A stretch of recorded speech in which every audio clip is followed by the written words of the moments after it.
Double purge de chargeur.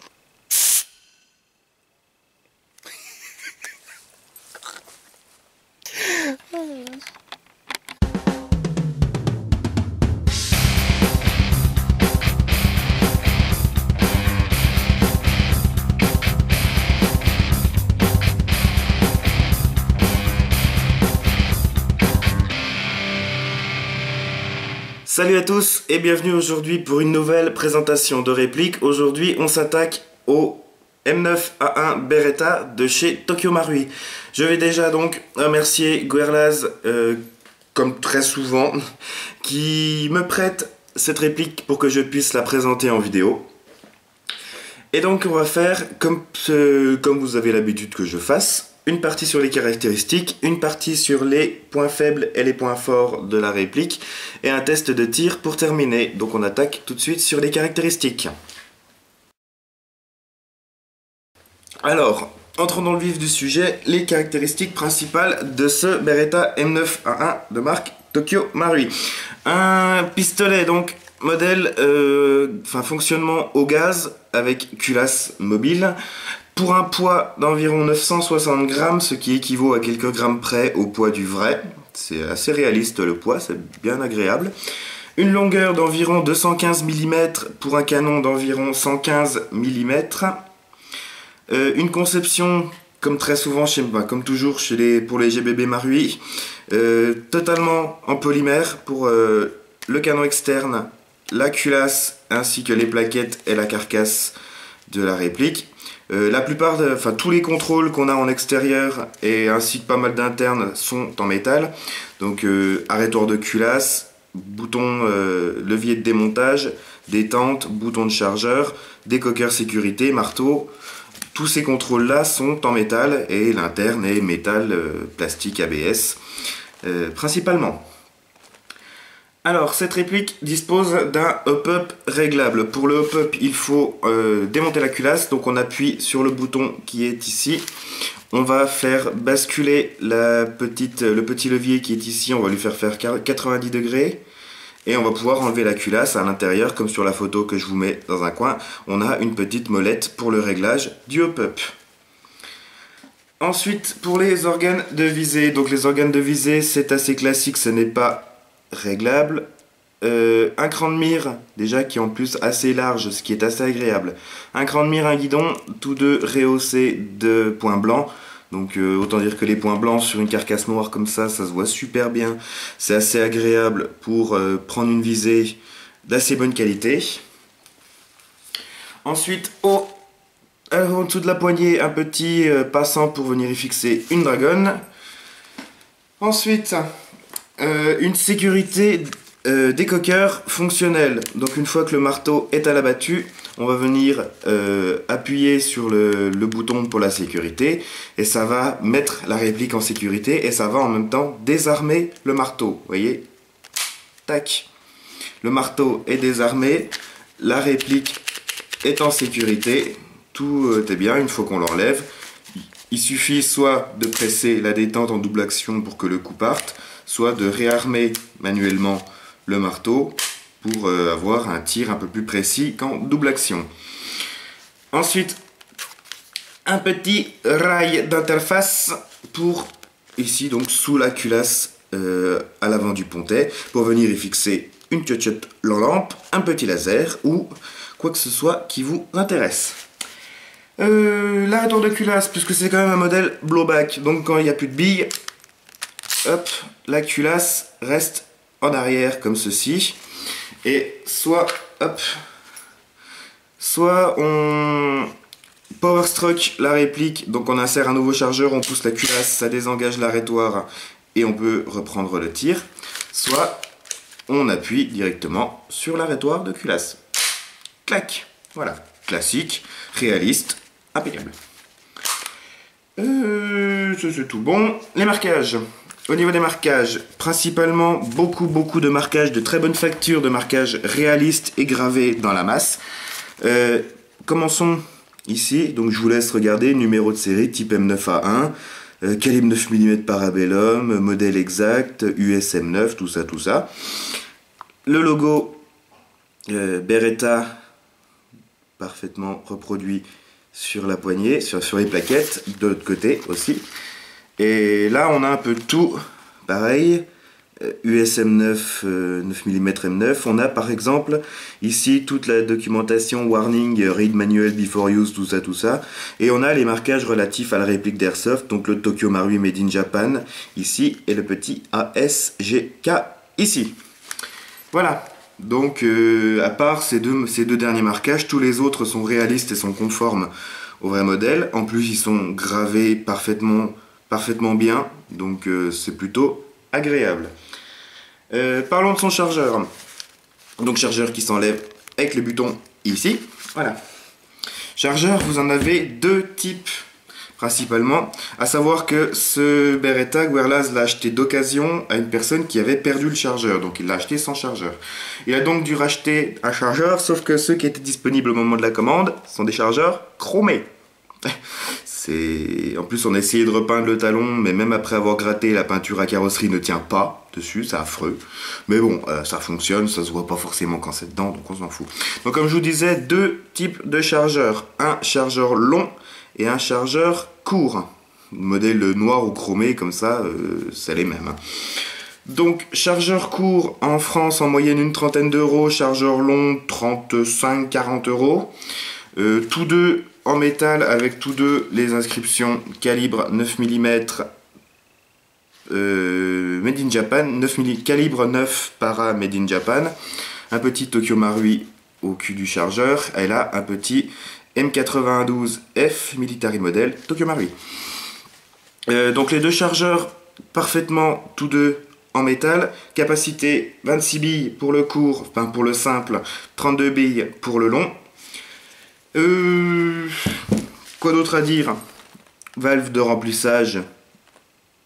Tu veux bien faire la mise au point, s'il te plaît? Non, tu veux pas? Tant pis.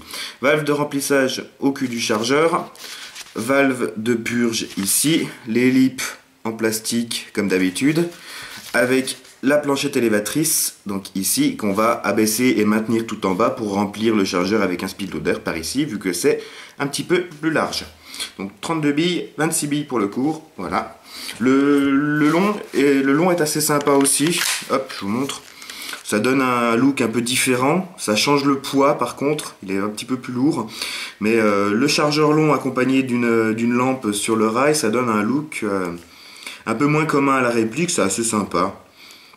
Donc voilà, pour un petit peu plus d'emport de billes. Mais bon, je sais pas si presque 10 euros de plus vaut 6 billes d'emport en plus. Chacun verra midi à sa porte, comme on dit. Mais moi, je le trouve qu'avec, il n'est pas forcément désagréable. Pour terminer, la puissance.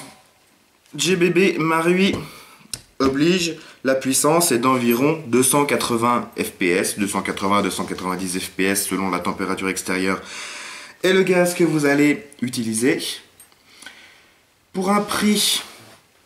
Sur les sites étrangers, pour un prix entre 150 et 160 $, donc entre 115 et 125 euros à une vache près. À rajouter à cela frais de port, frais de douane et frais de dossier si vous en chopez, donc vaut mieux l'acheter en France. En France, en moyenne, entre 180 et 200 euros, sachant que je l'ai vu jusqu'à 250. 250, voilà. Donc moyenne en France aux alentours de 200 euros. Voilà. J'en ai fini pour les caractéristiques. On va s'attaquer à ses avantages et à ses inconvénients. Alors, pour ces inconvénients, première chose que j'ai à dire, comme toujours chez Marui, le numéro de série qui est commun pour toute la série Beretta M9A1. Donc pour une réplique haut de gamme, moi je trouve toujours ça un tout petit peu dommage d'avoir un numéro de série qui est commun, donc qui est unique. Voilà. Chacun ses goûts, moi je trouve que c'est dommage. Ensuite, son kick, on va parler de son kick qui, dû à sa culasse assez légère et bien ajourée, donc qui fait vraiment très légère, le kick, comparé par exemple à mon 1911 Marui, le kick est beaucoup plus faible. Il est quand même assez sec et assez prononcé, mais on le sent vraiment, mais il est quand même moins costaud que sur, par exemple, je vous dis, mon 1911 Marui. Euh, Juste un dernier petit inconvénient, les shops français qui le vendent 250 euros, faut quand même pas se foutre de la gueule du monde. 250 euros, là, c'est du foutage de gueule, c'est trop cher. 200 euros pour un GBB Marui, en France, c'est très bien. Il vous coûtera bien sûr beaucoup moins cher en site asiatique, par exemple, mais comme je vous dis, rajoutez à ça les frais de port, les frais de douane, les frais de dossier, il vous coûtera moins cher en France, hein. Et en plus, le SAV dans un magasin français est quand même en général un petit peu plus pratique que sur un site asiatique. Niveau point fort. Donc point fort, qualité Tokyo Marui, donc un peu toujours les mêmes points qui reviennent. Puissance basse, donc parfait pour du CQB. Vous pouvez tirer d'assez près sans risquer de faire mal à vos potes. Portée, 40 mètres en sortie de boîte environ, à la 0,25 à peu près réglé. Régularité, précision, portée, tout ça est au rendez-vous. Le cooldown est très peu présent. Les tirs sont réguliers jusqu'à la dernière bille en gros. L'autonomie, que ce soit le chargeur court ou le chargeur long, en moyenne 2 chargeurs d'autonomie avec une charge de gaz, si ce n'est pas un petit peu plus. Moi, 2 chargeurs d'autonomie, je m'en fous un peu, quoi.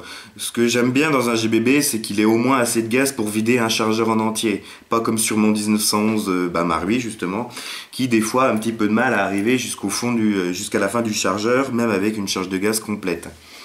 Là, le fait qu'il y ait quand même 2 chargeurs d'autonomie, c'est toujours ça de prix. On va pas chipoter.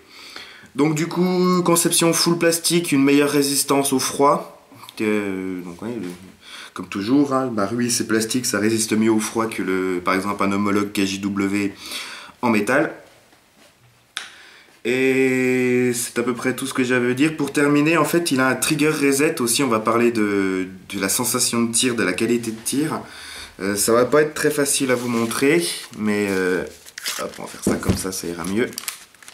En gros, je vais tirer, tac, réarmer. Le trigger reset s'entend et se sent même avec des gants.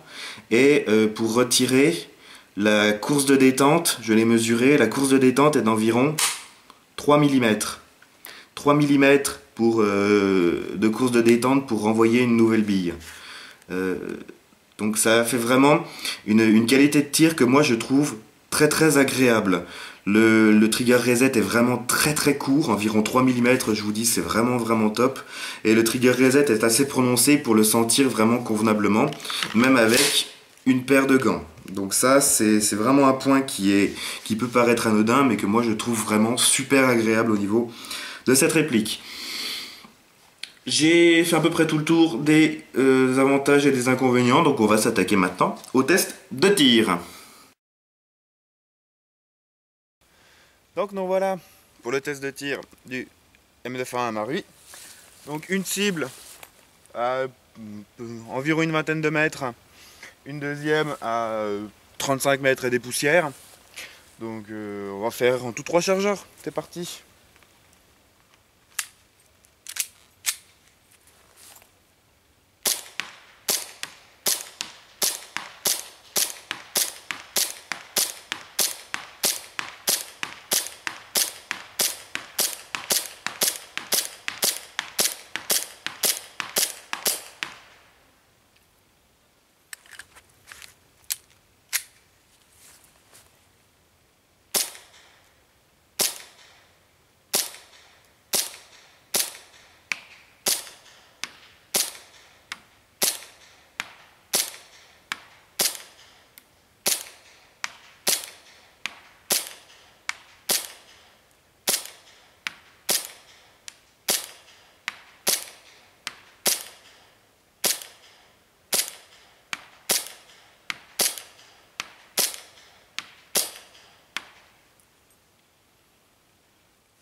Voilà, j'en ai maintenant terminé avec la vidéo de présentation de cette réplique.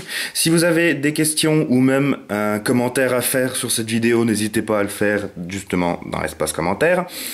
Si la vidéo vous a plu, n'hésitez pas à mettre un pouce vert, à vous abonner à ma chaîne si ce n'est pas déjà fait.